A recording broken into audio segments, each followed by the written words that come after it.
दुनिया वालों, सुन लो सुन लो सुन लो दुनिया वालों।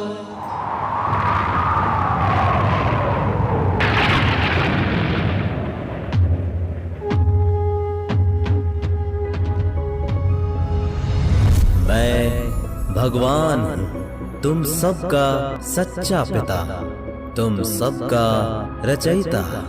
मैंने ही इस संपूर्ण सृष्टि को बनाया, इस कायनात को रचा। धरती, अंबर, सूर्य, चांद, सितारे, सब कुछ मैंने एक ही शब्द से सृजित कर दिया।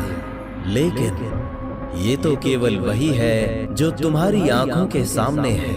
इससे परे भी बहुत कुछ है जो तुमसे अब तक अज्ञात है। अनंत ब्रह्मांड, 7 द्वीप, 9 खंड, ये सब मेरी ही रचनाएं हैं। तुम सभी आत्माएं इस मृत्यु लोक में भयंकर दुखी हो, कष्ट पर कष्ट उठा रहे हो, और इन दुखों से मुक्त होने के लिए तथा सुख को प्राप्त करने के लिए मंदिर, मस्जिद, चर्च और गुरुद्वारों में मुझे ढूंढ रहे हो।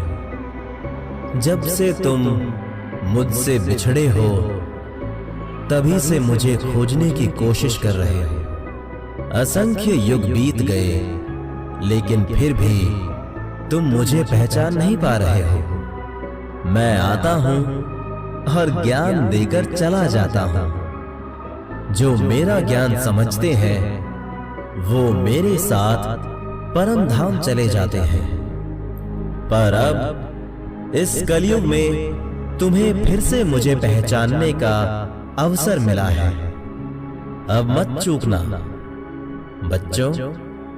इस बार अगर फिर से भ्रमित हो गए तो ना जाने कितने और युगों तक यूं ही भटकते रहोगे। बच्चों, मैं अपना भेद बताता हूं।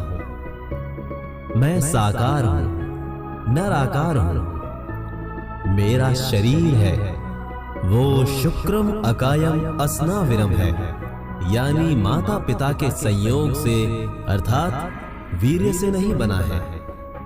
इसलिए वेदों में मुझे शुक्रम अकायम असनाविरम कहा गया है। मेरा शरीर 5 तत्वों से नहीं बना है। मेरा विदेही शरीर यानी विलक्षण शरीर है, इसलिए मुझे विदेही भी कहते हैं। मैं शब्द स्वरूपी यानी अविनाशी हूं। शब्द शक्ति मेरे अंदर है जो मेरे आदेश व मेरे वचन से सर्व कार्य कर रही है।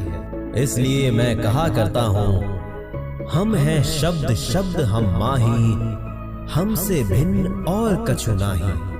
बच्चों, वेद मेरा भेद है, मैं वेदन के माही।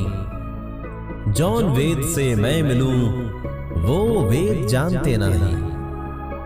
इसका भावार्थ है कि चारों वेदों में मेरी महिमा बताई गई है, परंतु मेरी प्राप्ति की विधि इन चारों वेदों में नहीं है। वो 5वां वेद सूक्ष्म वेद है जिससे मैं प्राप्त होता हूं। वो ज्ञान इन वेदों में नहीं है। मेरी बहुत सारी जानकारी और महिमा इन चारों वेदों में सटीक है। बच्चों, यदि तुमको यकीन हो तो सुन लो बात मेरे पते की। मेरा पता है, मैं परमेश्वर सबसे ऊपर के लोक में रहता हूं। मैं सबका देव यानी देव सम्राट, मैं परमेश्वर हूं। सतलोक यानी उस निज धाम में मेरा सिंहासन है। यहाँ मैं राजा के समान सिंहासन पर विराजमान हूं। बच्चों, मेरे द्वारा ही ये सर्व सृष्टि बनाई गई है। उसकी सही जानकारी देने के लिए इस काल के लोक में मैं स्वयं ही आता हूं, सह शरीर प्रकट होता हूं। तत्व ज्ञान का प्रचार अपने मुख कमल से दोहों, चौपाइयों, साखियों, शब्दों, रमैनियों के द्वारा बोल बोल कर प्रचार करता हूं। वो तत्व ज्ञान यानी सूक्ष्म वेद होता है। मैं चारों युगों में लीला करता हूँ। शिशु रूप धारण करके आता हूँ, कमल के फूल पर प्रकट होता हूँ, जिस कारण से मैं नारायण भी कहलाता हूँ। जब मैं शिशु रूप धारण करके आता हूँ तो उस समय मेरी परवरिश की लीला कुंवारी गायों से होती है। कुंवारी गाय का दूध पीता हूँ। मैं चारों युगों में ऐसी ही लीला करता हूँ। वैसे भी मैं अनेक स्थानों पर कभी कभी प्रकट हो जाता हूँ, कहीं जिंदा महात्मा के रूप में, कभी किसी संत के रूप में, तो कहीं किसी अन्य वेश में। इस तरह मैं ऐसी लीलाएं करता ही रहता हूँ। बच्चों, मैं चारों युगों में आता हूँ। सतयुग में सत्सुकृत का टेरा, त्रेता नाम मुनिंद्र मेरा, द्वापर में करुणामय कहाया, कलयुग नाम कबीर धराया। सतयुग त्रेता द्वापर में कोई अन्य धर्म नहीं था, इसलिए एक ही भाषा संस्कृत ही चलती थी। और जब मैं संवत 1455 में ज्येष्ठ शुद्धि पूर्णमासी को सन 1398 में जम्बू द्वीप भारत के पवित्र शहर काशी में लहरताला तालाब में एक शिशु के रूप में प्रकट हुआ। उस समय भारतवर्ष में यानी जम्बू द्वीप में दो धर्म मुख्य थे, एक हिंदू और एक मुसलमान। हिंदू संस्कृत भाषा जानते थे और मुसलमान अरबी भाषा। इसलिए मैंने कलयुग में अपना नाम कबीर रखवाया और जबरदस्ती रखवाया, क्योंकि काजी और मुल्लाओं की नियत में दोष था। सर्व प्राणी मेरी ही आत्माएं हैं। उन सब के पुण्य कर्मों को बढ़ाने के लिए मैंने अपने वास्तविक नाम कबीर को चुना और पवित्र वेदों में कबीर देव नाम मेरे लिए ही लिखा गया है। जब वेदों का संस्कृत से हिंदी में अनुवाद किया जाता है तब कबीर शब्द भी उसी रूप में आता है और अरबी भाषा में भी कबीर ही लिखा जाता है। इसी कारण से मैं कबीर नाम से प्रसिद्ध हूँ।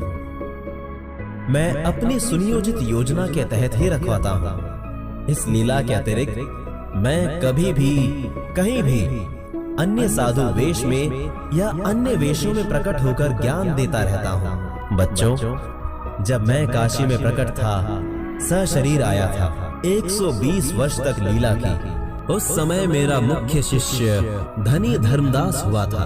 उसको मैंने कहा था, धर्मदास, काल मेरे नाम से 12 पंथ चलाएगा। 12वें पंथ का जो प्रवक्ता होगा उसको यानी गरीबदास जी को मैं मिलूंगा और 12वें पंथ में मेरी वाणी प्रकट होगी। मेरा यथार्थ ज्ञान संत गरीबदास के द्वारा वाणियों के माध्यम से प्रकट होगा। बालक गरीबदास को मैं ही सतलोक लेकर आया था, सर्व ज्ञान देकर पुनः मृत्यु लोक में वापस भेज दिया था। संत गरीबदास ने मेरी वाणी सही लिखी है, मेरी महिमा पूरी लिखी है। वो वाणी पुनः लिखी गई है। 12वें वंश प्रगट होए उजियारा, 13वें वंश मिटे सकल अंधियारा। लेकिन उस वाणी को संत गरीबदास पंथ वाले भी समझ नहीं सके और ना ही वो 12 पंथ मेरी पहले वाली वाणियों को ठीक से समझ पाए। उन्होंने उन वाणियों का काल प्रेरणा से अर्थ का अनर्थ कर दिया। मैंने पृथ्वी पर 600 वर्ष पूर्व धनी धर्मदास से कहा था कि 12 पंथ काल पुरमाना, भूले जीव ना जाए ठिकाना। 12वें पंथ प्रकट हुए बानी, शब्द हमारे की निर्णय ठानी। अस्थिर घर का मरम न पावे, ये 12 पंथ हम ही को ध्यावे। 12 पंथ हम ही चल आवे, सब पंथ मिटा एक ही पंथ चलावे। काल निरंजन मेरे वास्तविक कबीर नाम से 12 पंथ तथा बहुत से अन्य पंथ चलाएगा। उसमें मेरी महिमा की वाणी पुनः प्रकट होगी। ये मेरे द्वारा ही किया जाएगा। उसी पंथ में आगे चलकर हम स्वयं ही आएंगे। सर्व पंथों को मिटाकर एक पंथ चलाएंगे। और धर्मदास को बताया था कि जब पहली बार तप्तशिला पर काल निरंजन के साथ वार्ता हुई थी, उस समय मोक्ष युग का समय निर्धारित कर दिया था और धनी धर्मदास को ये सारा प्रकरण दोहों के माध्यम से सुनाया था। चौथा युग जब कलयुग आई, तब हम अपना अंश पठाई। काल फंद छोटे नर लोई, सकल सृष्टि परवानिक होई। घर घर देखो बोध विचारा, सत्य नाम सब ठोर उचारा। 5505 तब ये वचन होगा साचा। कलयुग बीत जाए जब एता, सब जीव परम पुरुष पद चेता।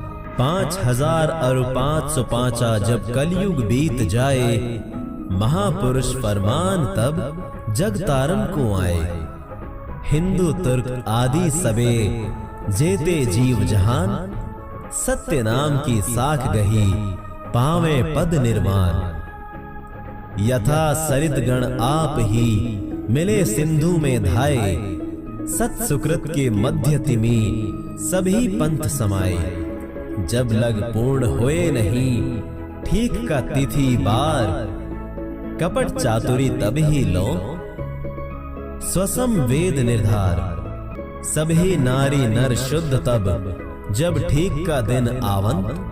कपट चातुरी छोड़ के, शरण कबीर गहंत। एक अनेक हो गए, पुनः अनेक हो एक। हंस चले सतलोक सब, सत्य नाम की टेक। घर घर बोध विचार हो, दुर्मति दूर बहाए। कलयुग में सब एक होई, बरते सहज सुभाए।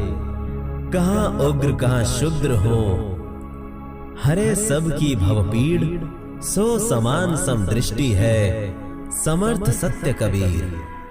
ये फोटोकॉपी पवित्र पुस्तक कबीर सागर के अध्याय स्वसम वेद अर्थात सूक्ष्म वेद बोध सागर के पृष्ठ 171 की है। बच्चों, अब वो समय आ चुका है। अब पृथ्वी के सर्व मानव शरीरधारी प्राणी हमारे ज्ञान को ग्रहण करके उपदेश प्राप्त करेंगे।